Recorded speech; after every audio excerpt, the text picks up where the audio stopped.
Assalamualaikum warahmatullahi wabarakatuh. Saya Tia Melan Anggreni dengan rekan saya Ananda Purnomo ingin menjelaskan materi tentang karakteristik perkembangan kemandirian dan karir. Yang pertama ada konsep kemandirian. Kemandirian adalah salah satu sikap yang mengutamakan kemampuan diri sendiri dalam mengatasi berbagai masalah demi mencapai satu tujuan, tanpa menutupi diri terhadap berbagai kemungkinan kerjasama yang saling menguntungkan. Kemandirian merupakan salah satu tugas pokok perkembangan.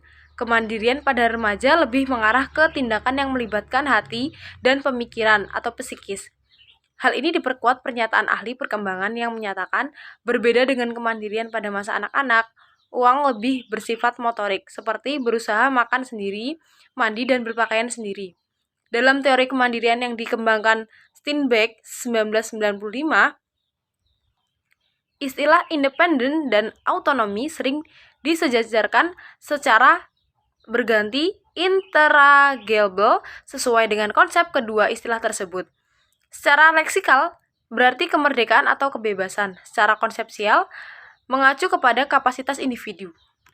Hana Wijaja 1986 mengemukakan tiga istilah yang bersepadan untuk menunjukkan kemampuan berdiri anak, yaitu autonomi, kompetensi, dan kemandirian.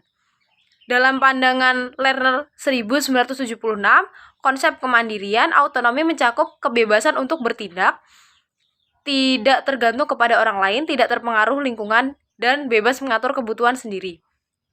Dengan menggunakan istilah autonomi, Steinberg mengkonsepsikan kemandirian sebagai self-governing person, yakni kemampuan menguasai diri sendiri. Jika konsep-konsep di atas dicermati, maka konsep kemandirian adalah kemampuan untuk menguasai, mengatur, atau mengelola diri sendiri. Remaja yang memiliki kemandirian ditandai oleh kemampuannya untuk tidak bergantung secara emosional terhadap orang lain, terutama orang tuanya. Kemudian ada karakteristik perkembangan kemandirian pada anak dan remaja. Kemandirian atau autonomi merupakan salah satu tugas perkembangan yang fundamental pada tahun-tahun perkembangan masa remaja. Steinberg menegaskan disebut fundamental karena pencapaian kemandirian pada remaja sangat penting, artinya dalam kerangka menjadi individu dewasa. Dalam analisis Steinberg, jika remaja, terutama remaja awal, mampu memutuskan simpul-simpul ikatan infantil, maka ia akan melakukan separasi, yakni pemisahan diri dari keluarga. Kemandirian emosional berkembang lebih awal dan menjadi dasar bagi perkembangan kemandirian behavioral dan nilai. Sembari individu mengembangkan secara lebih matang kemandirian emosionalnya, secara perlahan ia mengemukakan dan behavioral tersebut menjadi dasar bagi perkembangan kemandirian nilai. Kemandirian pada anak di usia tertentu ditandai dengan beberapa perilaku anak, yaitu yang pertama pada usia 1-2 tahun, anak mampu minum dan gelasnya sendiri tanpa tumpah, mulai makan sendiri dengan menggunakan sendok. Kemudian usia 2-3 tahun memberitahu orang dewasa kala ia ingin buang air. Usia 3-4 tahun anak mampu ke kamar mandi sendiri. Kemudian anak usia 5-7 tahun mampu berpakaian sendiri, mengikat simpul tali sepatu. Kemudian usia 8-10 tahun anak mampu membenahi peralatan pribadi seperti menyiapkan buku sesuai jadwal pelajaran, mampu memenuhi kebutuhan sendiri, dan lain-lain. Kemudian yang selanjutnya ada tipe-tipe perkembangan kemandirian pada anak dan remaja. Steinberg membagi kemandirian dalam 3 tipe, yaitu kemandirian emosional, kemandirian behavioral, dan kemandirian nilai. Kemandirian emosional pada remaja ialah dimensi kemandirian yang berhubungan dengan perubahan keterikatan hubungan emosial remaja dengan orang lain, terutama dengan orang tuanya. Kemudian kemandirian behavioral pada remaja ialah dimensi kemandirian yang merujuk kepada kemampuan remaja membuat keputusan secara bebas dan konsekuen atas keputusannya itu. Kemandirian nilai pada remaja ialah dimensi kemandirian yang merujuk kepada kemampuan untuk memaknai seperangkat prinsip tentang benar dan salah, serta paling tidak penting. Kemudian yang selanjutnya ada tahapan perkembangan kemandirian.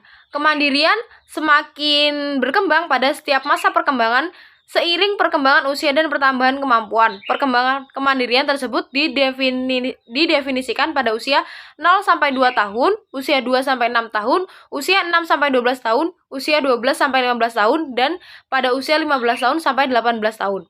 Yang pertama ada usia 0-2 tahun. Sampai usia 2 tahun, anak masih dalam tahap mengenai lingkungannya, mengembangkan gerak-gerik fisik, dan memulai proses berbicara.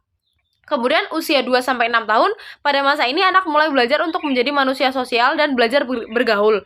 Mereka mengembangkan otonominya seiring dengan bertambahnya berbagai kemampuan dan keterampilan, seperti keterampilan berlari, memegang, melompat, memasang, dan berkata-kata.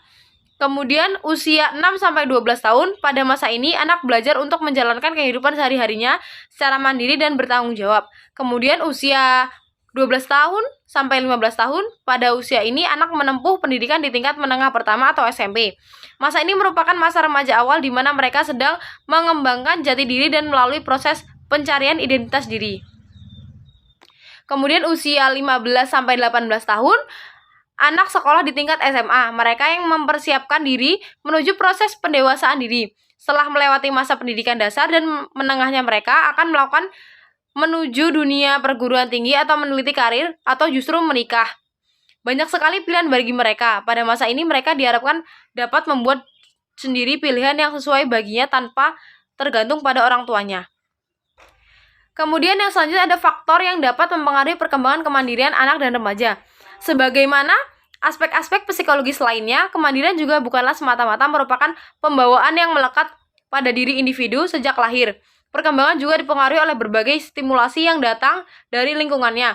Selain potensi yang telah dimiliki sejak lahir sebagai keturunan dari orang tuanya, ada sejumlah faktor yang sering disebut sebagai korelat bagi perkembangan kemandirian, yaitu yang pertama ada gen atau keturunan orang tua, yang kedua ada sistem pendidikan di sekolah, kemudian yang ketiga ada sistem kehidupan di masyarakat, kemudian ada pola asuh orang tua, jenis kelamin, urutan posisi anak, kebiasaan serba dibantu dan dilayani, sikap orang tua, kurangnya kegiatan di luar rumah.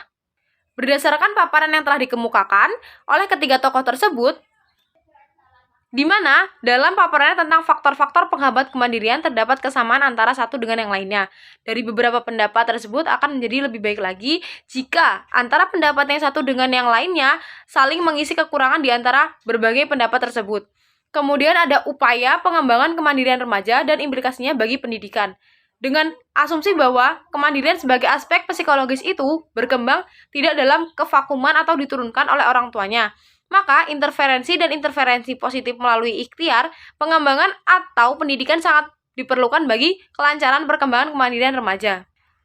Sejumlah intervensi dapat dilakukan antara lain: 1. Penciptaan partisipasi dan ketertiban remaja dalam keluarga.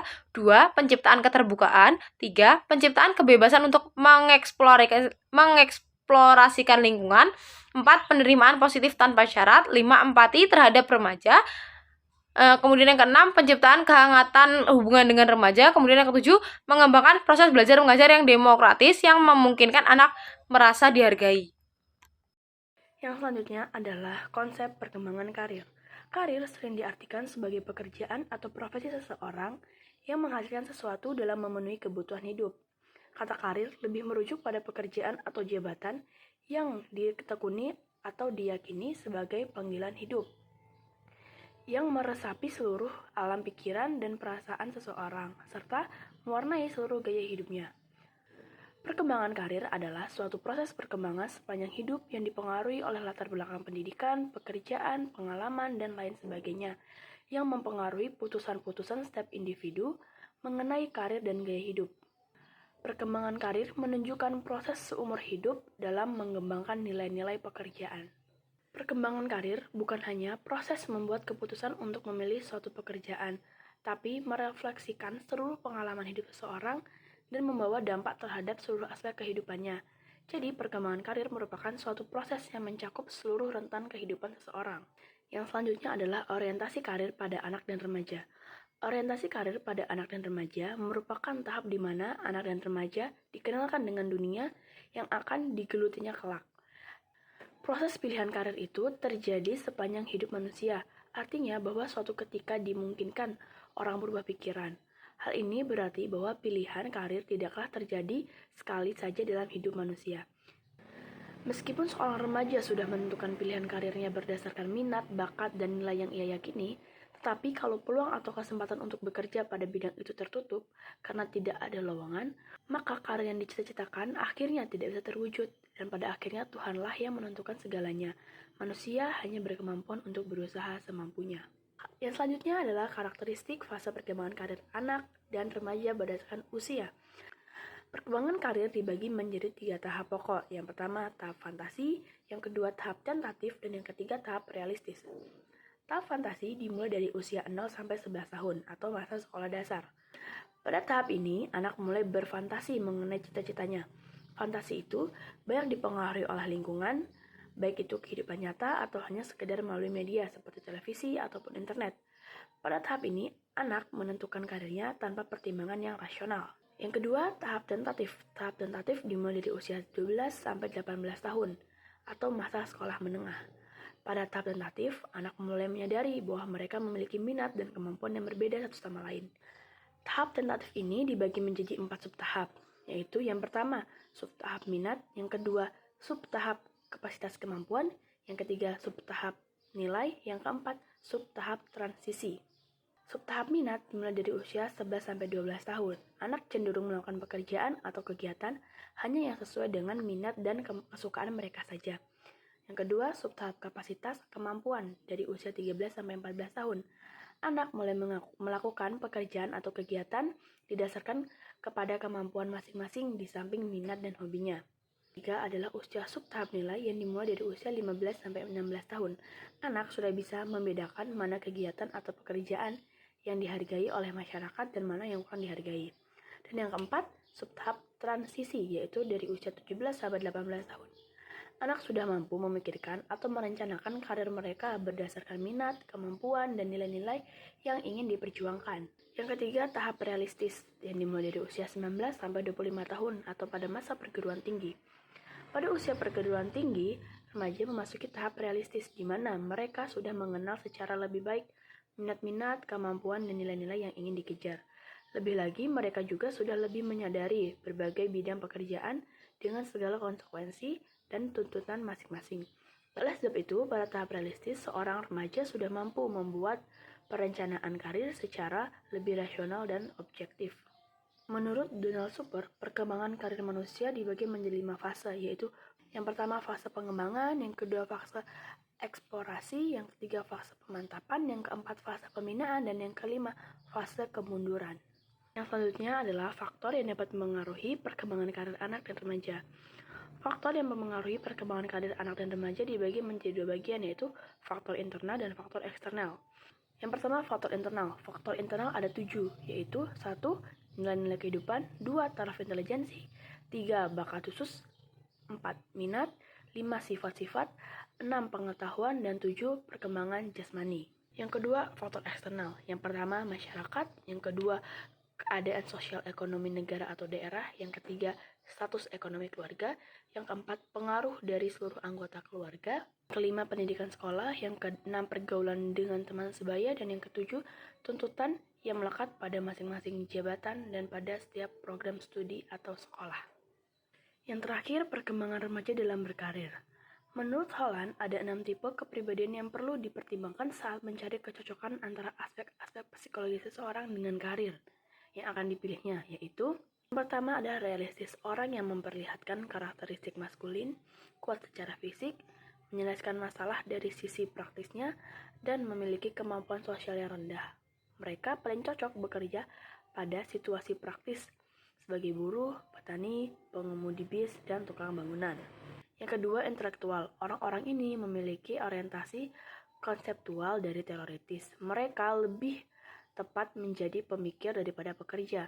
Mereka seringkali menghindari hubungan interpersonal dan paling cocok untuk pekerjaan yang berhubungan dengan matematika atau keilmuan. Yang ketiga, sosial. Orang-orang ini sering memperlihatkan trait feminim, khususnya yang berhubungan dengan kemampuan verbal dan interpersonal. Mereka paling mungkin dipersiapkan untuk masuk profesi yang berhubungan dengan orang banyak seperti mengajar, menjadi pekerja sosial, dan konseling. Yang keempat, konvensional. Orang-orang ini memperlihatkan ketidaksenangannya terhadap kegiatan yang tidak teratur dengan rapi. Mereka paling cocok menjadi bawahan seperti sekretaris, teller bank, dan pekerjaan administratif lainnya. Yang kelima, menguasai atau enterprising. Orang-orang ini menggunakan kata-katanya untuk memimpin orang lain, mendominasi orang lain, dan menjual berita atau produk. Mereka paling cocok memiliki karir yang berhubungan dengan penjualan, politikus atau manajemen. Dan yang keenam, artistik. Mereka adalah orang yang lebih suka berinteraksi dengan dunia mereka melalui ekspresi seni, menghindari situasi interpersonal serta konvensional dalam banyak kasus. Itu tadi materi yang kami sampaikan. Apabila ada kesalahan dan kekurangannya, kami mohon maaf. Saya akhiri. Wassalamualaikum warahmatullahi wabarakatuh.